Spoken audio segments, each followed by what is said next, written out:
आइए आज इस वीडियो में हम शुरू करते हैं आधुनिक भारतीय इतिहास। घटना चक्र की पुस्तक इतिहास की पुस्तक है।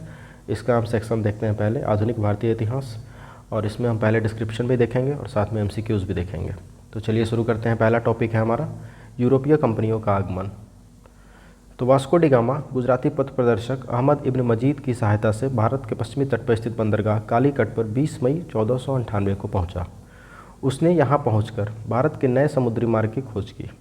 कालीकट के तत्कालीन शासक जमोरियन ने वास्को डी गामा का स्वागत किया। वास्को डी गामा के भारत आगमन से पुर्तगालियों एवं भारत के मध्य व्यापार के क्षेत्र में एक नए युग का शुभारंभ हुआ। वास्को डी गामा ने काली मिर्च के व्यापार से 60 गुना अधिक मुनाफा कमाया, जिससे अन्य पुर्तगाली व्यापारियों को भी प्रोत्साहन मिला। 1505 ईस्वी में फ्रांसिस्को द अल्मीड़ा भारत में प्रथम पुर्तगाली वायसराय एवं गवर्नर बनकर आया। व्यापारिक हितों के परिप्रेक्ष्य में हिंद महासागर में प्रभुत्व स्थापित करने के लिए अल्मीड़ा ने ब्लू वाटर पॉलिसी अर्थात नीला जल की नीति का शुभारंभ किया। उस समय वहाँ प्रतिपादन किया। अल्मीड़ा के बाद अल्फांसो द अल्बुकर्क 1509 ईस्वी में वो गवर्नर बनकर आया। उसने 1510 ईस्वी में बीजापुर के शासक यूसुफ आदिल शाह से गोवा छीनकर अपने अधिकार में कर लिया। इसे भारत में पुर्तगीज शक्ति का वास्तविक संस्थापक माना जाता है। अल्बुकर्क को अल्बुकर्क ने 1511 ईस्वी में दक्षिण पूर्वी एशिया की महत्वपूर्ण मंडी मलक्का एवं 1515 ईस्वी में फारस की खाड़ी के मुहाने पर स्थित हरमुज पर भी अधिकार कर लिया। अल्बुकर्क के बाद प्रमुख गवर्नरों में से एक नीनो डी गुन्हा था। यह 1529 से 1538 तक गवर्नर रहा। पुर्तगाली यात्री वास्को डी गामा ने भारत के मार्ग की, स्पेन यात्री कोलंबस ने अमेरिका की, ब्रिटेन के कैप्टन कुक ने ऑस्ट्रेलिया की तथा हॉलैंड के तस्मान ने वान डीमन्स लैंड वर्तमान जो तस्मानिया है तथा न्यूजीलैंड की खोज की थी। पुर्तगालियों के भारत में प्रथम दुर्ग यानी पहली फैक्ट्री, प्रथम यूरोपीय दुर्ग का भी निर्माण अल्फांसो द अल्बुकर्क जो उस समय गवर्नर नहीं था, उस समय वो था वहाँ पे, तो 1503 ईस्वी में कोचीन में वो कराया गया था उसके द्वारा। अंजी द्वीप एवं कन्नौर में पुर्तगाली दुर्गों का निर्माण फ्रांसिस्को द अल्मीड़ा द्वारा 1505 ईस्वी में कराया गया था। मध्यकाल में सर्वप्रथम भारत से व्यापार संबंध स्थापित करने वाले पुर्तगाली थे। भारत में यूरोपीय व्यापारिक कंपनियों के आगमन का क्रम है। सबसे पहले पुर्तगीज, फिर डच, फिर अंग्रेज, फिर डेन, उसके बाद फ्रांसीसी। भारत में पुर्तगाली सबसे पहले 1498 ईस्वी में आए थे तथा सबसे अंत में वर्ष 1961 में वापस गए थे। वर्ष 1961 में गोवा का पुर्तगाली गवर्नर जनरल मैनुएल एंटोनियो वसालो ए सिल्वा, ये 1958 से 1961 तक था। भारत की स्वतंत्रता प्राप्ति के दौरान गोवा का गवर्नर जनरल जोसे फेरेइरा बोसा ये था। उस समय यूरोपीय शक्तियों में सर्वप्रथम पुर्तगाली व्यापारियों ने भारत में सामुद्रिक व्यापारिक केंद्र स्थापित किए थे। पुर्तगालियों ने 1503 ईस्वी में कोचीन में पहली फैक्ट्री इसका स्थापना किया था तथा 1505 ईस्वी में कन्नूर में अपनी दूसरी फैक्ट्री स्थापित की थी। 1534 ईस्वी में पुर्तगालियों ने बंगाल के शासक गियासुद्दीन महमूद शाह से सतगांव और चटगांव में अपनी फैक्ट्रियां स्थापित करने की अनुमति प्राप्त कर ली। पुर्तगालियों द्वारा हुगली को बंगाल की खाड़ी में समुद्री लूटपाट के लिए अड्डे के रूप में इस्तेमाल किया जाता था।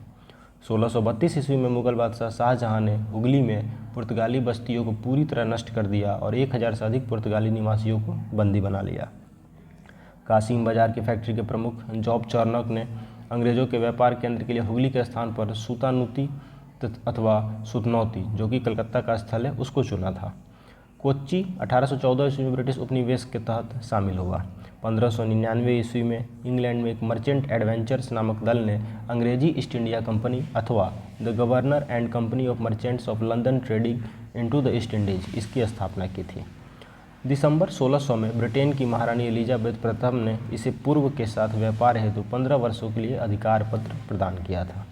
इस दौरान भारत का बादशाह अकबर, जो कि 1556 से 1605 ईस्वी में था, उसने उस समय लीवेंट कंपनी को 1593 ईस्वी में स्थल मार्ग से भारत में व्यापार करने का अधिकार पत्र प्राप्त हुआ था। जहांगीर के शासनकाल में इंग्लिश ईस्ट इंडिया कंपनी ने सर्वप्रथम 16 से 11 ईस्वी में मसूलीपट्टनम अथवा मछलीपट्टनम में एक अस्थायी कारखाना स्थापित किया था। 1613 ईस्वी में सूरत में स्थापित कारखाना अंग्रेजों का प्रथम अस्थायी कारखाना था। 1613 में सूरत में जो स्थापित कारखाना था वो अंग्रेजों का प्रथम अस्थायी कारखाना था। सूरत में डचों द्वारा फैक्ट्री 1616 ईस्वी में, जबकि फ्रांसीसियों द्वारा 1668 ईस्वी में स्थापित की गई थी। थॉमस बेस्ट नामक अंग्रेज अधिकारी ने पुर्तगालियों को स्वाली के स्थान पर हराया था। 1661 ईस्वी में इंग्लैंड के सम्राट चार्ल्स द्वितीय का विवाह पुर्तगाल की राजकुमारी कैथरीन से होने पर चार्ल्स को बम्बई उपहार के रूप में प्राप्त हुआ था, जिसे उन्होंने 1668 ईस्वी में 10 पाउंड वार्षिक किराए पर ब्रिटिश ईस्ट इंडिया कंपनी को दे दिया था।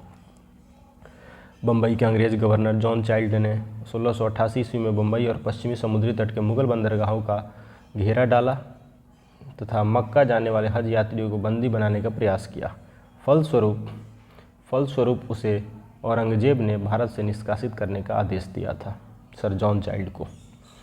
कर्नाटक का प्रथम युद्ध, ये युद्ध 1746 से 48 ईस्वी में चला। ऑस्ट्रिया का उत्तराधिकार युद्ध भी कहा जाता है, जो कि 1740 ईस्वी में प्रारंभ हुआ था। उसका विस्तार मात्रीय था।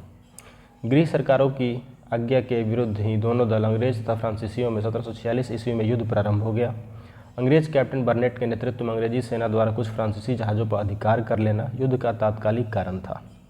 प्रथम कर्नाटक युद्ध के समय ही कर्नाटक के नवाब अनरुद्दीन ने महफूज खां के नेतृत्व में 10,000 की भारतीय सेना को फ्रांसीसियों पर आक्रमण करने के लिए भेजा।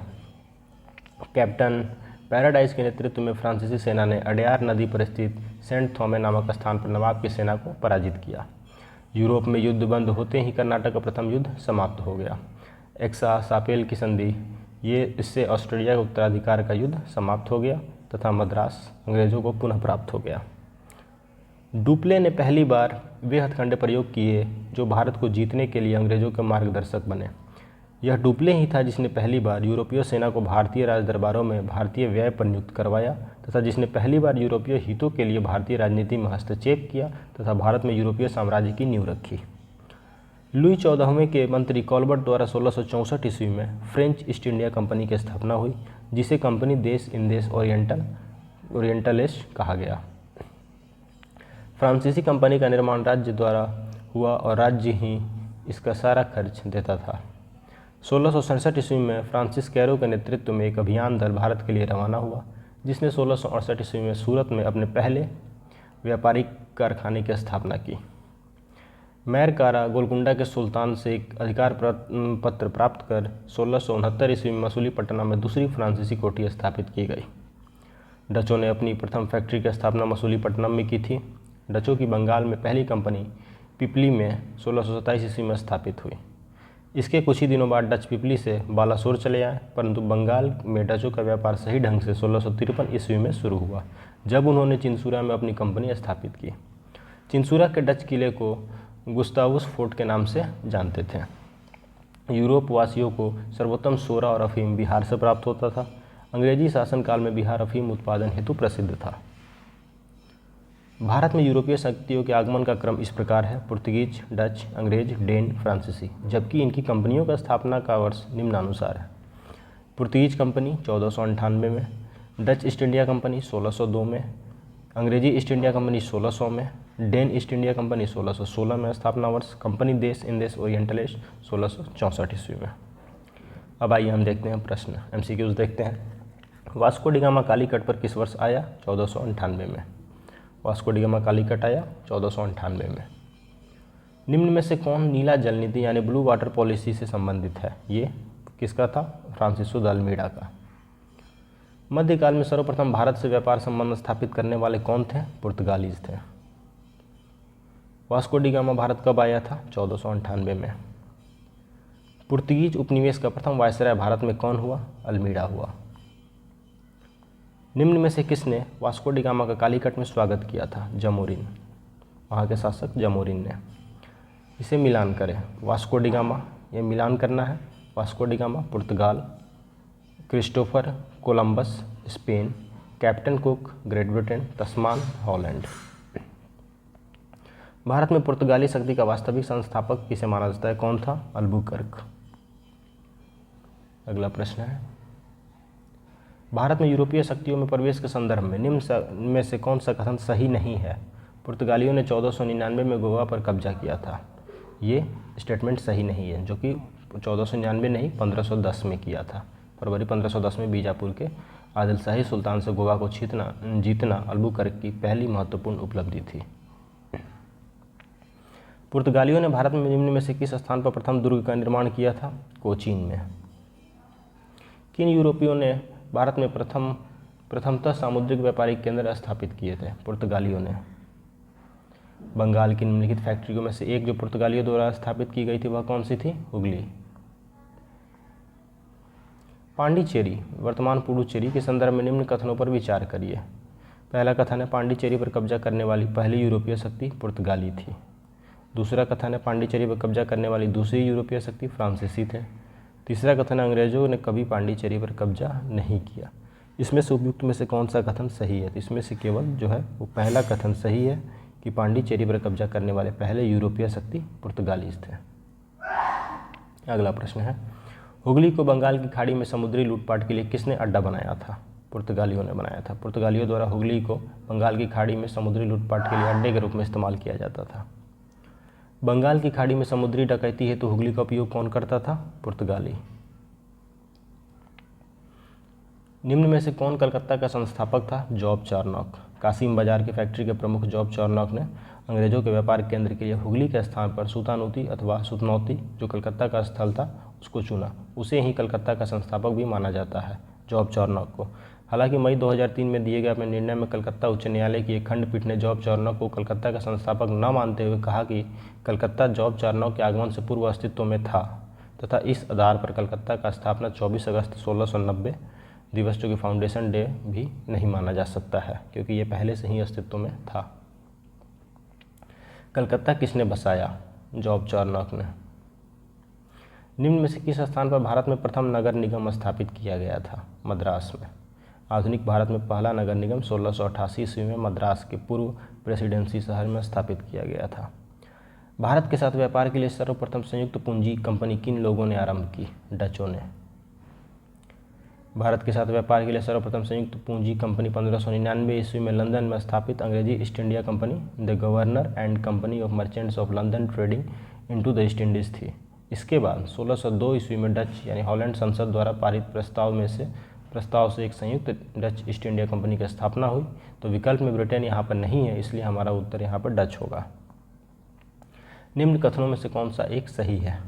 पहला कथन है आधुनिक कोच्चि भारत की स्वतंत्रता तक डच उपनिवेश था। दूसरा कथन है डचों ने पुर्तगालियों को पराजित किया और आधुनिक कोच्चि में उन्होंने फोर्ट विलियम्स का निर्माण करवाया।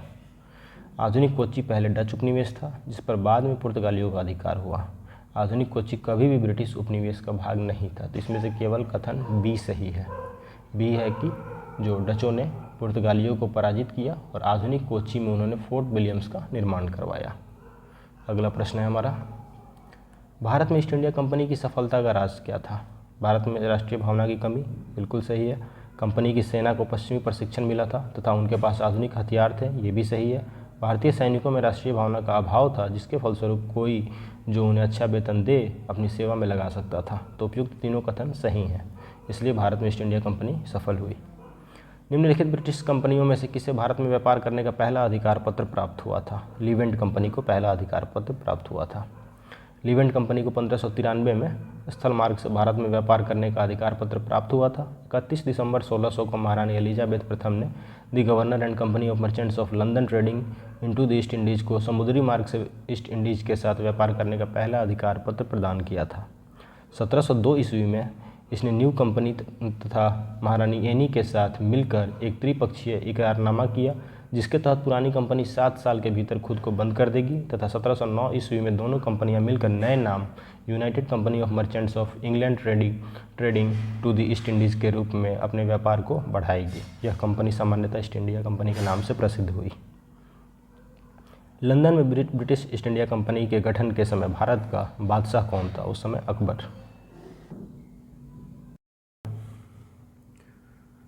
किस मुगल सम्राट के काल में इंग्लिश ईस्ट इंडिया कंपनी ने भारत में सर्वप्रथम कारखाना स्थापित किया? ये किया गया था जहांगीर के काल में। भारत में 1613 ईस्वी में अंग्रेजों ने अपनी पहली फैक्ट्री कहाँ स्थापित की थी? सूरत में। कैप्टन विलियम हॉकिंस सूरत से मुगल दरबार 1608 ईस्वी में पहुंचा, किंतु सूरत में फैक्ट्री की स्थापना की अनुमति पाने में सफल नहीं हो सका।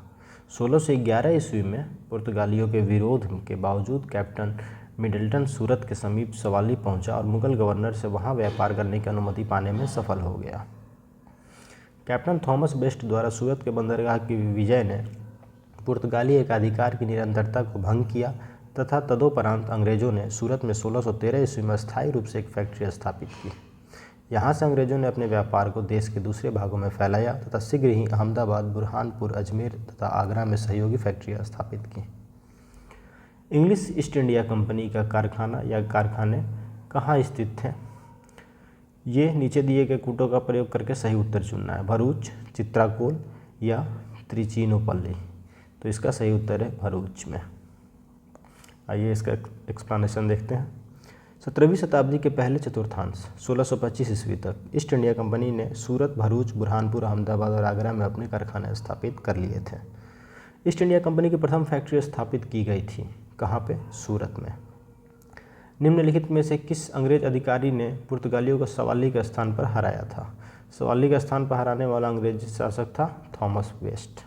अंग्रेज अधिकारी जो कि पुर्तगालियों को सवाली का स्थान पर हराया था, उसका नाम था थॉमस बेस्ट। निम्नलिखित यूरोपीय व्यापारिक कंपनियों में से किसने सूरत में सर्वप्रथम अपना कारखाना स्थापित किया? अंग्रेजों ने। यूरोपीय व्यापारिक कंपनियों में से ब्रिटिश ईस्ट इंडिया कंपनी ने सर्वप्रथम सूरत में फैक्ट्री स्थापित की। 1613 ईस्वी में जहांगीर ने अंग्रेजों को सूरत में ये अस्थायी कारखाना स्थापित करने के लिए अनुमति दी थी। सूरत में डचों द्वारा फैक्ट्री 1616 ईस्वी में, जबकि फ्रांसीसियों द्वारा 1668 ईस्वी में स्थापित की गई थी। उल्लेखनीय है कि ईस्ट इंडिया कंपनी ने सर्वप्रथम 1611 में मसूलीपट्टनम में अपना कारखाना स्थापित किया था, जो कि अस्थायी था। इन्होंने अपना प्रथम अस्थायी कारखाना 1613 ईस्वी में सूरत में ही स्थापित किया था। फ्रांसीसियों ने भी अपना प्रथम कारखाना 1668 ईस्वी में सूरत में ही स्थापित किया था।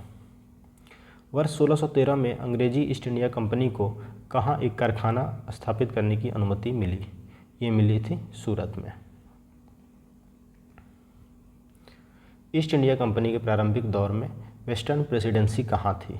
सूरत में। ईस्ट इंडिया कंपनी के आरंभ में सूरत को प्रेसिडेंसी बनाया था, बाद में यह बॉम्बे स्थानांतरित कर दी गई थी। ब्रिटिश ईस्ट इंडिया कंपनी ने बम्बई किससे लिया था? पुर्तगालियों से। ब्रिटिश ईस्ट इंडिया कंपनी ने बम्बई पुर्तगालियों से लिया था। 1661 में अंग्रेज इंग्लैंड के सम्राट चार्ल्स द्वितीय का विवाह पुर्तगाल की राजकुमारी कैथरीन से होने पर चार्ल्स को पुर्तगालियों द्वारा बम्बई उपहार स्वरूप प्रदान किया गया था, जिसे उन्होंने 10 पाउंड वार्षिक किराए पर 1668 ईस्वी में ब्रिटिश ईस्ट इंडिया कंपनी को दे दिया था। निम्न में से किस वर्ष प्रयागराज के किले पर अंग्रेजों का अधिकार स्थापित हुआ? ये हुआ 1797 ईस्वी में। अवध के नवाब सादत अली ने 1797 ईस्वी में प्रयागराज का किला अंग्रेजों को सौंप दिया था। ईस्ट इंडिया कंपनी के किस अंग्रेज गवर्नर को औरंगजेब द्वारा भारत से निष्कासित किया गया? इनका नाम था सर जॉन चाइल्ड। निम्न में से प्रथम कर्नाटक युद्ध का कौन सा तात्कालिक कारण था? तात्कालिक कारण था अंग्रेजों द्वारा फ्रांसीसी जहाज़ों का अधिग्रहण करना। कर्नाटक का प्रथम युद्ध 1746 से 48 ईस्वी, ऑस्ट्रिया का उत्तराधिकार युद्ध जो 1740 ईस्वी में प्रारंभ हुआ था, उसका विस्तार मात्र था। ग्रीक सरकारों की आज्ञा के विरुद्ध ही दोनों दल अंग्रेज और फ्रांसीसी में 1746 ईस्वी में युद्ध प्रारंभ हो गया। अंग्रेज कैप्टन बर्नेट के नेतृत्व में अंग्रेजी सेना द्वारा कुछ फ्रांसीसी जहाज़ों पर अधिकार कर लेना युद्ध का तात्कालिक कारण था। कर्नाटक युद्ध किन किन के मध्य लड़ा गया था? अंग्रेजों और फ्रांसीसियों के मध्य। सूची दिए गए हैं, सूचियों का सही मिलान करें। प्रथम कर्नाटक युद्ध का मिलान करना है, सापेल की संधि से इसका अंत हुआ।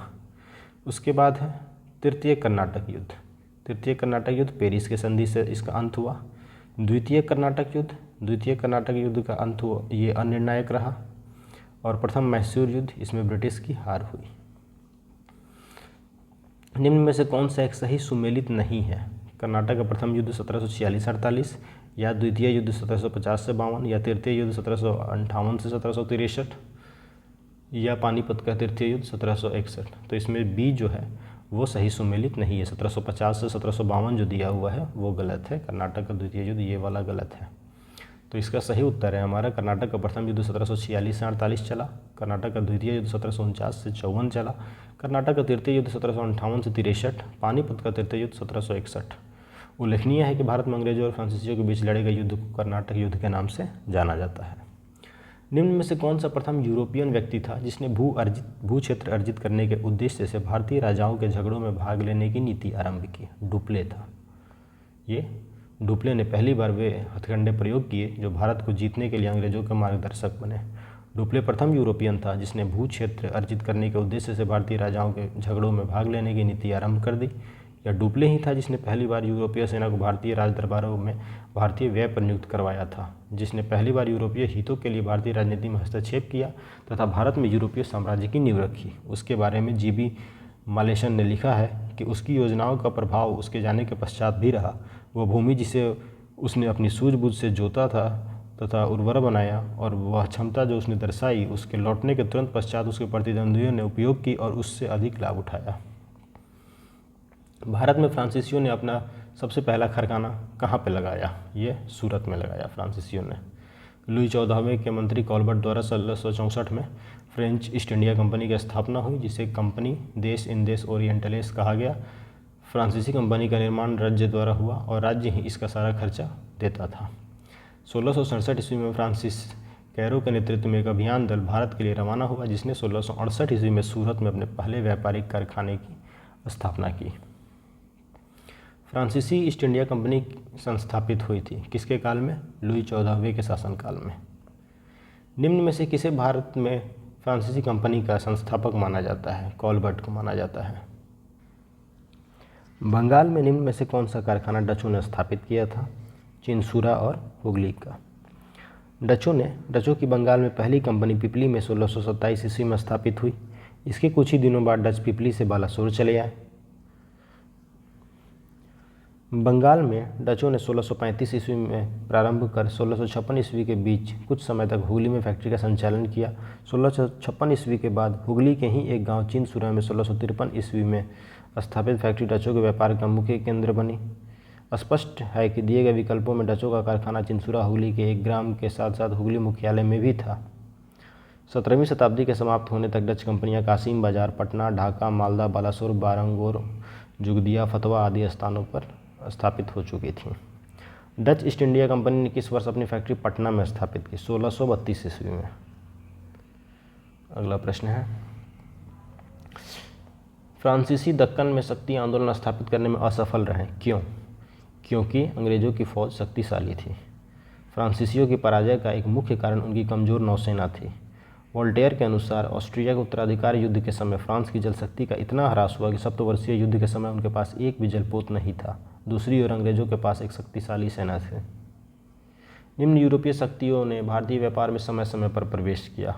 नीचे दिए गए कूटों में उनका सही कालानुक्रम तिथिक्रम निर्धारित करना है। तो इसमें सबसे पहले आते हैं पुर्तगाली, उसके बाद आते हैं डच, फिर आते हैं अंग्रेज और सबसे लास्ट में आते हैं फ्रांसीसी। भारत में यूरोपीय शक्तियों के आगमन का क्रम इस प्रकार है: पुर्तगाली, डच, अंग्रेज, फ्रांसीसी। सूची दिए गए हैं, सूची का सही मिलान करें। पांडिचेरी डच, पांडिचेरी का डच ये यहाँ पे मिलान करना है, तो पांडिचेरी, फ्रेंच, गोवा, पुर्तगाली, ट्रांकेबर, डेनिश या डेन, सद्रास, डच। तो हमारा सही उत्तर है ए। उस क्षेत्र की पहचान करें जहाँ से यूरोपवासियों को सर्वोत्तम सोरा और अफीम प्राप्त होता था। बिहार से होता था। यूरोपवासियों को सर्वोत्तम सोरा और अफीम बिहार से प्राप्त होता था। अंग्रेजी शासनकाल में भारत का कौन सा क्षेत्र अफीम उत्पादन हेतु प्रसिद्ध था? बिहार। निम्नलिखित यूरोपियों में से कौन सा एक स्वतंत्रता पूर्व भारत में व्यापारी के रूप में सबसे अंत में आए थे? फ्रांसीसी। 16वीं 17वीं शताब्दी में यूरोप के अनेक राष्ट्रों के व्यापारी समय समय पर व्यापार के उद्देश्य से भारत में आए। इन यूरोपियों में सबसे पहले 1498 ईस्वी में पुर्तगाली, 1605 में डच, 1608 में अंग्रेज और 1664 ईस्वी में फ्रांसीसियों का आगमन हुआ। इस प्रकार उपयुक्त विकल्पों में भारत आने वाले व्यापारियों में सबसे अंत में फ्रांसीसियों का आगमन हुआ। निम्न में से किस स्थानों पर डचों ने अपने व्यापारिक अड्डे स्थापित किए? नागपट्टनम, चिंसुरा, मछलीपट्टनम, सूरत, भरूच, आगरा, कोचीन, अहमदाबाद, पटना या उपयुक्त सभी। तो यहाँ सभी स्थलों पर डचों ने अपने व्यापारिक अड्डे स्थापित किए। निम्नलिखित पर विचार करिए। मृदा के स्वरूप तथा उपज के गुणों के आधार पर भूमि राजस्व का मूल्यांकन, युद्ध में चलती फिरती तोपों का उपयोग, तंबाकू और लाल मिर्च की खेती। उपयुक्त में से कौन सा या कौन से अंग्रेजों की भारत को देन थी या देन था? तो इसमें से कोई भी नहीं। मृदा के स्वरूप तथा उपज के गुणों के आधार पर भूमि राजस्व का मूल्यांकन अंग्रेजों से पूर्व शेरशाह सूरी एवं अकबर के द्वारा किया जा चुका था। भारत में तंबाकू और लाल मिर्च की खेती पुर्तगालियों की देन थी और चलती फिरती तोपों का प्रचलन मुगल काल में ही था। अकबर के आयुध निर्माण कारखाने में तमाम प्रकार की बड़ी छोटी तोपें तैयार की जाती थीं। इस प्रकार इनमें से अंग्रेजों की भारत की जो देन थी इसमें से कोई भी देन अंग्रेज़ों के द्वारा नहीं दी गई थी। किसने ईस्ट इंडिया कंपनी के बारे में यह टिप्पणी की कि कंपनी एक असंगति है परंतु यह उस व्यवस्था का भाग है जहां सब कुछ ही असंगत है? यह टिप्पणी किया था टी.बी. मैकाले ने। Lord Thomas Babington Macaulay Britain का राजनीतिज्ञ तथा इतिहासकार था। 1834 से 38 ईस्वी तक वह भारत की सुप्रीम काउंसिल में लॉ मेंबर तथा लॉ कमीशन का प्रधान रहा। प्रसिद्ध दंड विधान ग्रंथ द इंडियन पीनल कोड की पांडुलिपि इसी ने तैयार की थी। अंग्रेजों को भारत की सरकारी भाषा तथा शिक्षा का माध्यम और यूरोपीय साहित्य, दर्शन तथा विज्ञान को भारतीय शिक्षा का लक्ष्य बनाने में इसकी महत्वपूर्ण भूमिका थी। ईस्ट इंडिया कंपनी की नीतियों पर टिप्पणी करते हुए मैकाले ने कहा था कि कंपनी एक असंगति है परंतु यह उस व्यवस्था का भाग है जहां सब कुछ ही असंगत है। एक्सा सापेल 1748, इसकी संधि के संदर्भ में निम्न में से कथनों में से कौन सा कथन सही है या सही है? प्रथम कर्नाटक युद्ध की समाप्ति, अंग्रेजों को मद्रास पुनः प्राप्त हुआ, पहला कथन और दूसरा कथन। तो यहाँ दोनों कथन, 1 और 2 दोनों कथन सही हैं। एक्सा सापेल की संधि 1748 से ऑस्ट्रिया के उत्तराधिकार का युद्ध समाप्त हो गया। यूरोप का युद्ध बंद होते ही कर्नाटक का प्रथम युद्ध समाप्त हो गया तथा मद्रास अंग्रेजों को पुनः प्राप्त हो गया। अतः कथन 1 और 2 दोनों सही हैं। भारत में अंग्रेजों की सफलता तथा फ्रांसीसियों की असफलता के कारण के संदर्भ में निम्न कथनों में से कौन सा या कौन से कथन सही हैं? पहला कथन है अंग्रेजों को बंगाल विजय से अपार धन एवं जनशक्ति का मिलना। दूसरा कथन है अंग्रेजों की बेहतर नौसैनिक ताकत। तो यहाँ दोनों कथन सही हैं, 1 और 2। भारत में अंग्रेजों की सफलता के कई कारण थे। इसमें अंग्रेजों की बेहतर नौसैनिक ताकत, बंगाल पर नियंत्रण से अपार जनधन की प्राप्ति, कंपनी की विभिन्न इकाइयों में समन्वय, योग्य नेतृत्व इत्यादि थे। अब हम दूसरे टॉपिक पे आते हैं, ईस्ट इंडिया कंपनी और बंगाल के नवाब। इस टॉपिक को शुरू करते हैं, इसका डिस्क्रिप्शन देखते हैं पहले। मुगल सम्राट द्वारा स्वतंत्र रूप से नियुक्त बंगाल का अंतिम गवर्नर मुर्शीद कुली खान था। इसने अपनी राजधानी ढाका से मकसूदाबाद बनाया और नगर का नाम मुर्शिदाबाद रख दिया। इसने भूमि बंदोबस्त में इजारा व्यवस्था आरंभ की। अलीवर्दी खान ने यूरोपियों की तुलना मधुमक्खियों से की थी तथा कहा था कि यदि उन्हें न छेड़ा जाए तो वे शहद देंगी और यदि छेड़ा जाए तो वे काट काट कर मार डालेंगे। इसकी मृत्यु के पश्चात उसका दौहित्र सिराजुद्दौला उत्तराधिकारी बना। ब्लैक होल की कथित घटना 20 जून 1756 को सिराजुद्दौला के समय में ही हुई थी। J.Z. हॉलवेल, जो शेष जीवित रहने वालों में से एक था, उसके अनुसार 18 फीट लंबे तथा 14 फीट 10 इंच चौड़े कक्ष में 146 अंग्रेज बंदी बंद कर दिए गए और अगले दिन उनमें से केवल 23 व्यक्ति ही बच पाए। यह घटना ब्लैक होल के नाम से प्रसिद्ध है। समकालीन मुस्लिम इतिहासकार गुलाम हुसैन ने अपनी पुस्तक सियार उल मुतखैरिन में इसका कोई उल्लेख नहीं किया है। भारतवर्ष में ब्रिटिश साम्राज्य का संस्थापक लॉर्ड रॉबर्ट क्लाइव को माना जाता है, जिसने पलासी के युद्ध 23 जून 1757 में बंगाल के नवाब सिराजुद्दौला को पराजित कर पहली बार भारत में ब्रिटिश प्रभुत्व की नींव रखी थी। पलासी, जो वर्तमान नाम पलासी का युद्ध मैदान पश्चिम बंगाल राज्य के नदिया जिले में भागीरथी नदी के किनारे स्थित है। क्लाइव भारत में बंगाल के गवर्नर के पद पर 1757 से 60 ईस्वी तथा 1765 से 1767 ईस्वी तक रहा। इस दौरान उसने अवध के नवाब सिराजुद्दौला के साथ इलाहाबाद की संधि की। अंग्रेज सैनिकों का एक श्वेत विद्रोह उसके समय में हुआ था। क्लाइव द्वारा बंगाल में सफलतापूर्वक एक लुटेरा राज्य की स्थापना की गई। क्लाइव एक सैनिक के रूप में जननेता था। विलियम पीट का यह कथन है कि वह स्वर्ग से उत्पन्न सेना नायक था। अलीवर्दी खां के उत्तराधिकारी नवाबों में मीर कासिम सबसे योग्य था। पूर्णिया तथा रंगपुर के फौजदार के रूप में वह अपनी योग्यता पहले ही दर्शा चुका था। वह अपनी राजधानी मुर्शिदाबाद से मुंगेर ले गया। संभवतः वह मुर्शिदाबाद के षड्यंत्रमय वातावरण तथा कलकत्ता से दूर रहना चाहता था ताकि अंग्रेजों का हस्तक्षेप अधिक न हो। मीर कासिम ने सेना का गठन यूरोपीय पद्धति पर करने का निश्चय किया। इसके द्वारा मुंगेर में तोपें तथा तोड़ेदार बंदूकें बनाने की व्यवस्था की गई। इसके अतिरिक्त मीर कासिम राज्य की आर्थिक स्थिति को भी सुधारने के लिए प्रयत्नशील रहा। जिन अधिकारियों ने गबन किया था उन पर बड़े बड़े जुर्माने लगाए गए। कुछ नए कर भी उसने लगाए। 22 अक्टूबर 1764 को अंग्रेजों ने मीर कासिम, अवध के नवाब सुजाउद्दौला तथा दिल्ली के मुगल सम्राट शाह आलम द्वितीय के सम्मिलित सेना को बक्सर के युद्ध में पराजित किया। 22 अक्टूबर 1764 को। इस युद्ध में अंग्रेजों की कमान मेजर हेक्टर मुनरो के हाथ में थी। इस युद्ध में के समय वेंसिटाट बंगाल का गवर्नर था। इस युद्ध के परिणाम ने प्लासी के निर्णयों पर मुहर लगा दी। भारत में अब अंग्रेजों को चुनौती देने वाला कोई दूसरा नहीं था। इलाहाबाद तक का प्रदेश अंग्रेजों के अधिकार में आ गया तथा दिल्ली विजय का मार्ग खुल गया। बक्सर का युद्ध भारतीय इतिहास में निर्णायक सिद्ध हुआ। बक्सर के युद्ध के समय बंगाल का नवाब मीर जाफर तथा दिल्ली का शासक शाह आलम द्वितीय था। शाह आलम की इलाहाबाद की दूसरी संधि जो 16 अगस्त 1765 के अनुसार शाह आलम को अंग्रेजी संरक्षण में ले लिया गया तथा उसे इलाहाबाद में रखा गया। इलाहाबाद तथा कड़ा के जो क्षेत्र नवाब ने छोड़ दिए थे शाह आलम को मिले। 12 अगस्त 1765 की संधि के अनुसार मुगल बादशाह शाह आलम द्वितीय ने कंपनी को बंगाल, बिहार तथा उड़ीसा की दीवानी अस्थायी रूप से दे दी। इस समय Robert Clive east India company का बंगाल का गवर्नर था। इसी समय बंगाल में द्वैध शासन की शुरुआत हुई। कंपनी ने दीवानी कार्य के लिए 2 उप दीवान, बंगाल के लिए मोहम्मद रजा खां तथा बिहार के लिए राजा सिताब राय की नियुक्ति की। शाह आलम द्वितीय का संपूर्ण जीवन आपदाओं से ग्रस्त रहा तथा उसे अंधा कर दिया गया। शाह आलम द्वितीय के समय में 1803 ईस्वी में दिल्ली पर अंग्रेजों का अधिकार हो गया।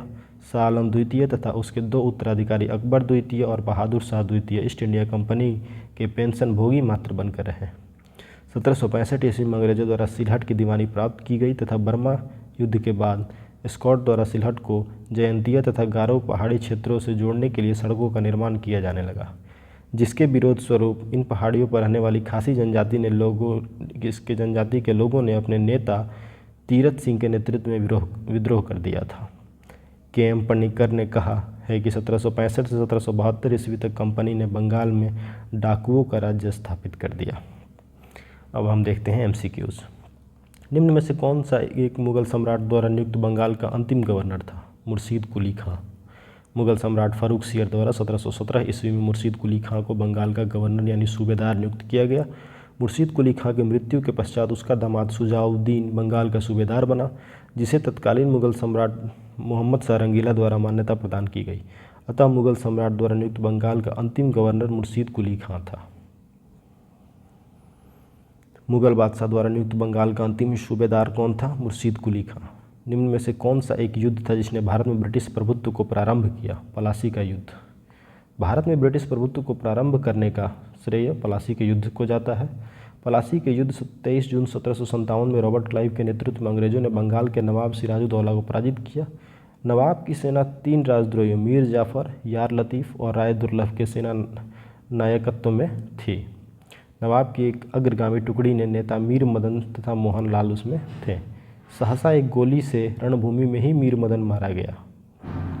नवाब सिराजुद्दौला द्वारा अपने प्रमुख अधिकारियों से मंत्रणा के दौरान मीर जाफर ने उसे पीछे हटने को कहा तथा यह भी कहा कि नवाब को सेना का नेतृत्व सेनाध्यक्षों के हाथों में छोड़ युद्ध क्षेत्र से चले जाना चाहिए। सिराजुद्दौला वापस मुर्शिदाबाद लौट गया, यही उसकी हार का कारण बना। प्लासी के युद्ध ने अंग्रेजों को तात्कालिक सैनिक एवं वाणिज्यिक लाभ प्रदान किए। इसने कृषि उत्पादन और दस्तकारियों के क्षेत्र में अग्रणी 3 राज्यों बिहार, बंगाल तथा उड़ीसा में राजनीतिक प्रभुत्व स्थापित करने के लिए पृष्ठभूमि तैयार की। इस युद्ध ने वस्तुतः भारत में ब्रिटिश साम्राज्य की नींव डाली तथा इसे भारत में ब्रिटिश ईस्ट इंडिया कंपनी की पहली निर्णायक सफलता माना जाता है, जबकि सर्वाधिक निर्णायक युद्ध बक्सर का युद्ध जो कि 1764 में हुआ था, जिसने भारत में वास्तविक रूप से ब्रिटिश प्रभुसत्ता स्थापित की थी। इंग्लैंड की ईस्ट इंडिया कंपनी की भारत में प्रथम निर्णायक सैन्य सफलता मानी जाती है कौन सी? प्लासी का युद्ध।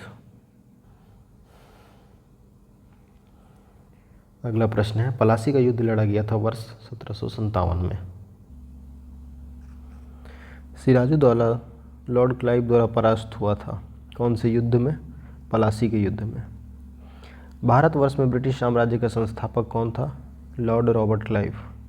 भारतवर्ष में ब्रिटिश साम्राज्य का संस्थापक लॉर्ड रॉबर्ट क्लाइव को माना जाता है, जिसने प्लासी के युद्ध 23 जून 1757 में बंगाल के नवाब सिराजुद्दौला को पराजित कर पहली बार भारत में ब्रिटिश प्रभुत्व की नींव रखी थी। निम्न में से किसे स्वर्ग से उत्पन्न सेनानायक कहा गया? रॉबर्ट क्लाइव को कहा गया। क्लाइव एक सैनिक के रूप में जननेता था। विलियम पिट का यह कथन था कि वह स्वर्ग से उत्पन्न सेनानायक था। प्लासी का युद्ध मैदान कहाँ स्थित है? पश्चिम बंगाल में। प्लासी वर्तमान नाम प्लासी, इसका युद्ध का मैदान पश्चिम बंगाल राज्य के नदिया जिले में भागीरथी नदी के किनारे स्थित है। निम्न में से किसने अपनी राजधानी मुर्शिदाबाद से मुंगेर स्थानांतरित की? मीर कासिम ने। मीर कासिम अपनी राजधानी मुर्शिदाबाद से मुंगेर ले गया। संभवतः वह मुर्शिदाबाद के षड्यंत्रमय वातावरण तथा कलकत्ता से दूर रहना चाहता था ताकि अंग्रेजों का हस्तक्षेप अधिक न हो। सबसे अधिक निर्णायक युद्ध जिसने अंग्रेज़ों के भारत में प्रभुत्व को संस्थापित किया था, सबसे ज़्यादा निर्णायक युद्ध ये था बक्सर का युद्ध, जो कि 22 अक्टूबर 1764 को लड़ा गया था। 22 अक्टूबर 1764 को अंग्रेज़ों ने मीर कासिम अवध के नवाब शुजा-उद-दौला तथा दिल्ली के मुगल सम्राट शाह आलम द्वितीय की संयुक्त सेना को सम्मिलित सेना को बक्सर के युद्ध में अंग्रेज़ों ने पराजित किया। इस युद्ध में अंग्रेज़ों की कमान मेजर हेक्टर मुनरो के हाथ में थी। इस युद्ध के परिणाम ने प्लासी के निर्णयों पर मुहर लगा दी। भारत में अब अंग्रेज़ों को चुनौती देने वाला और कोई दूसरा नहीं था। इलाहाबाद तक का प्रदेश अंग्रेज़ों के अधिकार में आ गया तथा दिल्ली विजय का मार्ग खुल गया। बक्सर का युद्ध भारतीय इतिहास में निर्णायक सिद्ध हुआ। P.E. रॉबर्ट्स ने बक्सर के युद्ध के बारे में कहा है कि प्लासी की अपेक्षा बक्सर को भारत में अंग्रेजी प्रभुता की जन्मभूमि मानना कहीं अधिक उपयुक्त है। यदि बक्सर के युद्ध के परिणाम को देखा जाए तो कहा जा सकता है कि जहां प्लासी की विजय अंग्रेज़ों की कूटनीति का परिणाम थी, वहीं बक्सर की विजय को इतिहासकारों ने पूर्णतः सैनिक विजय बताया। प्लासी के युद्ध ने अंग्रेज़ों की प्रभुता बंगाल में स्थापित की, परंतु बक्सर के युद्ध ने कंपनी को एक अखिल भारतीय शक्ति का रूप दे दिया।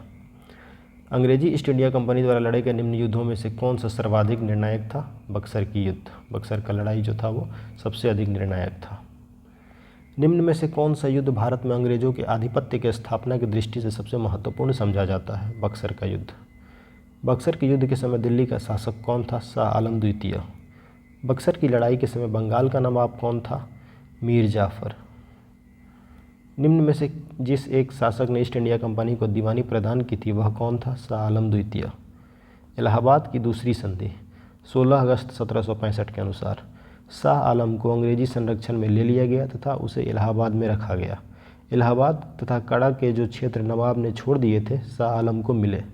12 अगस्त 1765 में अपने फरमान द्वारा मुगल बादशाह शाह आलम द्वितीय ने कंपनी को बंगाल, बिहार और उड़ीसा की दीवानी अस्थायी रूप से दे दी। इस समय Robert Clive east India company का बंगाल का गवर्नर था। शाह आलम द्वितीय का संपूर्ण जीवन आपदाओं में से ग्रस्त रहा।